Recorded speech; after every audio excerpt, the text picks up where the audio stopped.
Bonjour à tous, donc aujourd'hui on va voir la partie synthèse des données d'une base dans le cadre du cours d'exploitation des données.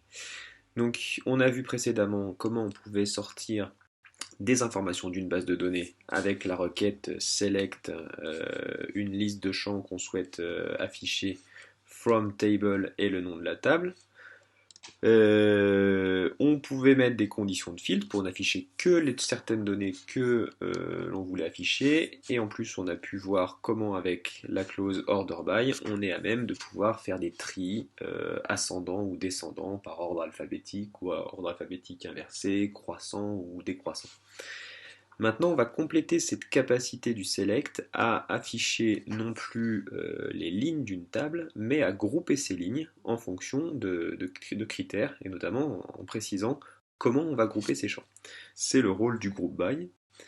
Et le group by peut être complété par la fonction having en ajoutant des conditions de filtre lorsqu'on utilise des fonctions d'agrégation ou fonctions de groupage. Alors je m'explique, les fonctions d'agrégation ou les fonctions de groupage, c'est ce qu'on a pu voir précédemment, c'est comment on peut calculer une moyenne avec la fonction AVG, comment on peut retourner un nombre de lignes avec la fonction count, ou un nombre de lignes de valeur unique en faisant un count distinct, soit la valeur maximale avec max, la valeur minimale avec min, ou faire une somme avec sum. Et je passe les autres fonctions de groupage ou d'agrégation qui existent dans MySQL et qui sont encore nombreuses en fonction de ce qu'on souhaite faire.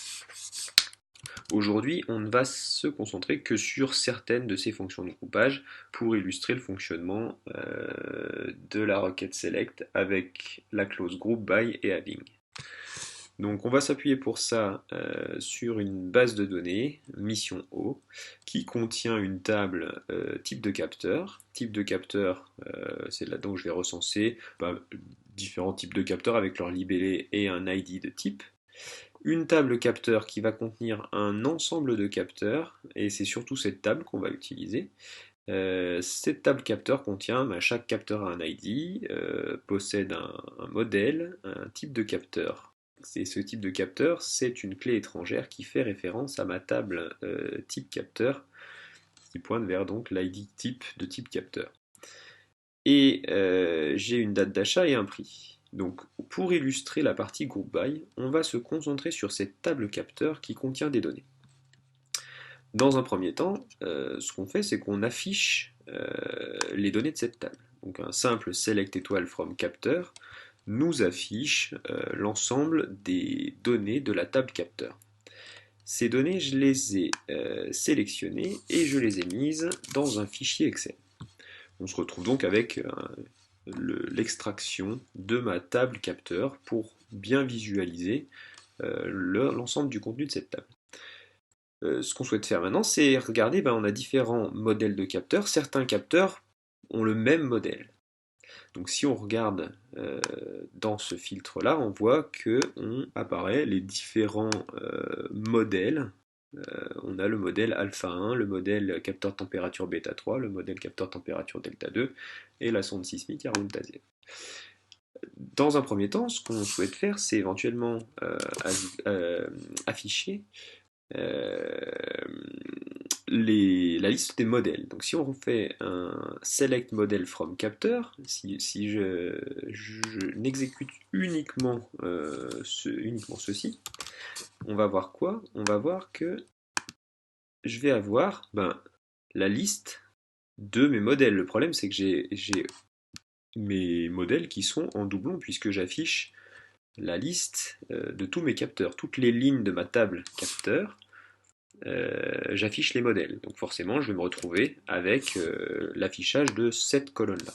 Si je ne veux afficher que mes modèles de manière unique, alors je pourrais faire un select distinct, ça fonctionne, bien entendu. Si je fais ça, je vais avoir vraiment que mes capteurs. Mais en l'occurrence, là, ce qu'on va faire, on va utiliser une capacité de MySQL qui va être de grouper, de créer des groupes en s'appuyant sur le champ modèle avec l'instruction group by. Cette possibilité-là me donne le même résultat qu'avec le distinct, c'est-à-dire que je vais avoir mes capteurs de température alpha 1, bêta 3, delta 2 et les sondes sismiques Arun-Taziev. Je peux utiliser aussi donc les fonctions de groupe, on a vu. Donc ça, on les avait utilisées sans group by, et sans group by, si je fais un select avg prix from capteur, sans le group by, qu'est-ce que me fait cette fonction?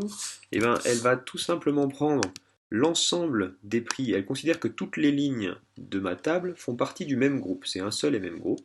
Et donc, cette fonction de groupe va prendre l'ensemble de ces prix et m'afficher une moyenne. Alors on peut le faire dans Excel, on peut voir déjà la moyenne là qui va être de 4860,146. Si j'exécute cette ligne select avg prix from capteur, qu'est-ce que je vois? Je vois que le calcul effectivement est fait sur l'ensemble des lignes et je me retrouve bien avec ce prix moyen du capteur qui est une simple extraction de l'ensemble des prix. On somme et on divise par le nombre de lignes de la table, donc c'est ce que fait MySQL pour nous sortir un prix moyen. Maintenant, avec la fonction de groupage, on a une capacité d'associer non seulement la capacité de grouper à la capacité de calculer et d'utiliser ces fonctions de groupage ou fonctions d'agrégation. Notamment, si on souhaite par exemple afficher nos fameux groupes. Si je les affiche, je voudrais par exemple ajouter le nombre de capteurs que j'ai par modèle. Si je souhaite faire ça, je peux utiliser cette requête où je vais faire un select modèle, j'y ajoute, je vais compter le nombre d'ID capteurs. Donc le nombre d'ID capteurs, c'est simplement le nombre de lignes que j'ai dans ma table capteur, puisqu'ID capteur, c'est ma clé primaire. Si je fais ça, associé avec mon group by modèle, je vais pouvoir très simplement retourner la liste de mes modèles avec un nombre de capteurs qui est effectivement le nombre correct, puisque je me retrouve bien avec 1, 2, 3 capteurs de température alpha 1. Donc ça, c'est la capacité du group by à venir afficher une liste unique de modèles, ce que je vais retrouver dans mon select. Attention, il faut nécessairement qu'on se retrouve avec le champ qui est utilisé pour group by. On peut l'utiliser de manière unitaire comme ça. Et ensuite, on peut utiliser des fonctions de groupe sur l'ensemble des champs de la table. Je m'explique. Si par exemple, ici, j'avais affiché l'ID capteur.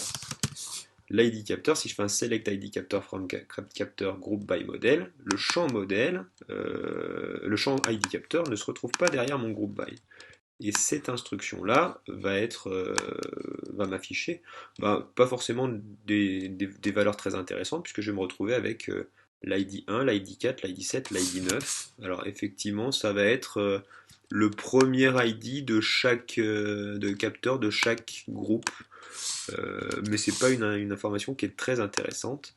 Et d'ailleurs, d'autres SGBD que MySQL, comme Oracle notamment, empêchent l'exécution de ce type de requête, considérant que les champs qui sont sélectionnés après le group by doivent être ceux présents dans le select, au-delà du fait qu'on puisse utiliser aussi des fonctions d'agrégation sur ces autres champs.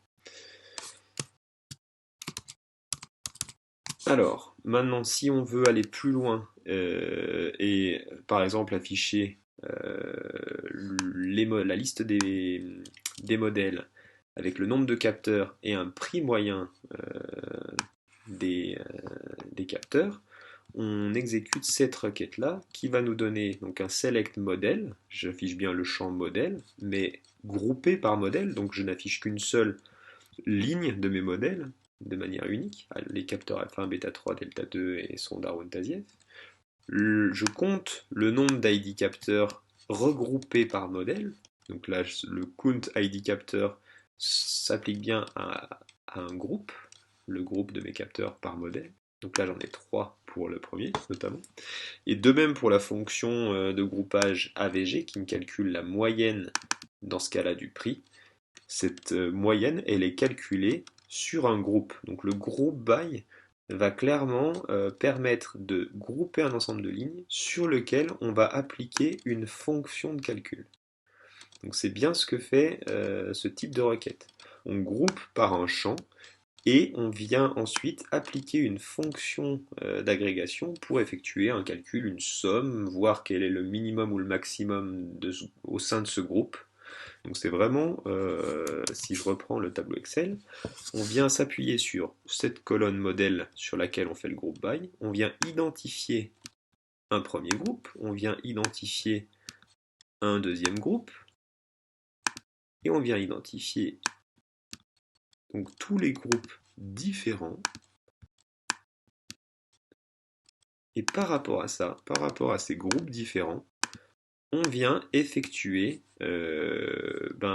l'exécution d'une fonction ou afficher le champ en question. C'est-à-dire que c'est ce qu'on fait là, c'est soit on vient grouper et afficher ce champ modèle avec le select model from capteur group by model, et je peux complémenter cet affichage par un calcul que je vais effectuer sur ce groupe. Si je fais un count id capteur, le count id capteur va ne s'appliquer que sur ce groupe-là, puis sur ce groupe-là, puis sur ce groupe-là, puis sur ce groupe-là. Et je peux enchaîner les différentes fonctions les unes après les autres, sans aucun problème. On a vu aussi que la fonction AVG, si on reprend ça, ici, on a un prix qui n'a pas été enregistré, on a un montant de 0. L'idée, c'est que ça biaise complètement la moyenne, le calcul de la moyenne. Dans ce cas-là, on est à même de compléter cette fonction AVG par la fonction nullif. C'est-à-dire que ici, ma fonction AVG, je lui ai dit que tu prends en compte le champ prix, bien entendu, mais si le prix est à 0, tu considères ce champ comme nul, et auquel cas il sera écarté du calcul de la moyenne, car un champ initialisé à nul n'est pas pris en compte dans la moyenne. Donc si je fais ça, plutôt que d'avoir ici mon 112,12 qui est bien la moyenne de 0 et 224, on est bien d'accord, si j'utilise cette fonction-là, je vais pouvoir obtenir un prix beaucoup plus cohérent, une moyenne qui sera basée uniquement sur le prix d'un seul capteur. Maintenant, donc on a vu cette partie group by qui permet, donc, comme on l'a dit, de grouper en fonction d'un champ précisé, donc ici le champ modèle, group by model, qui permet ensuite de faire un ensemble de calculs, des counts, des sommes, des averages pour la moyenne. Ensuite, on a éventuellement besoin de filtrer. Par exemple, je ne veux afficher que donc, tous les modèles de capteurs, le nombre de capteurs par modèle de capteur, un prix moyen, mais je ne veux afficher que les modèles de capteurs dont le prix moyen est supérieur à 1000. Si je fais ça, je dois utiliser la fonction having. Je ne peux pas utiliser une fonction d'agrégation comme average, sum, count au sein de la clause where. Donc effectivement, hein, la clause where, on la connaît, c'est on fait un select, un champ ou étoile forme une table, where, et ça c'est une condition de filtrage. Par exemple, on va dire where id capteur égale 1, ça je peux le faire, puisque je n'utilise aucune fonction d'agrégation. Donc dans ce cas-là, j'affiche bien uniquement le capteur dont l'ID est égal à 1. Cette clause where me permet vraiment de filtrer simplement les lignes de ma table. Dans le cas d'utilisation du group by, si on veut faire un filtre a posteriori du group by, c'est-à-dire une fois que j'ai groupé, je souhaite filtrer. Dans ce cas-là, si je veux filtrer par rapport à la moyenne calculée et que cette moyenne, je veux regarder si cette moyenne est supérieure à 1000 ou pas, je vais devoir nécessairement utiliser la clause having au sein de laquelle je peux utiliser une fonction de groupage comme ici average prix supérieur à 1000. Ceci va me permettre vraiment d'effectuer mon filtre sur ce résultat-là. Et en tant que tel, quand je vais exécuter cette requête, alors ici j'ai un problème, c'est la majuscule qui manque. Si j'exécute cette requête-là, je vais bien filtrer uniquement sur les sondes sismiques qui sont le seul modèle dont le prix moyen est supérieur à 1000. Tous les autres modèles ont un prix inférieur à 1000. Donc on va bien récapituler que on va utiliser where et une condition de filtrage pour filtrer sur des lignes quand on n'utilise pas de fonction de groupage ou fonction d'agrégation comme having, sum, count, etc. Par contre, on utilisera nécessairement having pour filtrer un résultat si après ce filtre, ou si au sein de ce filtre, on utilise une fonction de groupage ou une fonction d'agrégation comme average, count, sum, min, max, etc. Celle qu'on a. Voilà, donc retenez bien ça, retenez bien que la clause group by permet de regrouper ensemble les données d'une table qui possèdent la même valeur. Donc là, si je fais un group by modèle, je regroupe les différents modèles ensemble. Et ensuite, ceci me permet d'appliquer, d'utiliser des fonctions de groupage ou fonctions d'agrégation pour effectuer des calculs, sortir des compter, sommer, afficher un maximum, un minimum, etc. Et par rapport à ce groupage, je suis encore capable de mettre en place des filtres après une clause having qui me permet d'utiliser aussi ces différentes fonctions de groupage. Voilà, donc retenez bien cette partie qui complète finalement l'utilisation de la requête select comme on a pu la voir. Donc maintenant on est à même d'utiliser select avec l'ensemble de ses capacités de filtrage par ligne, de groupage et de groupage avec des fonctions d'agrégation.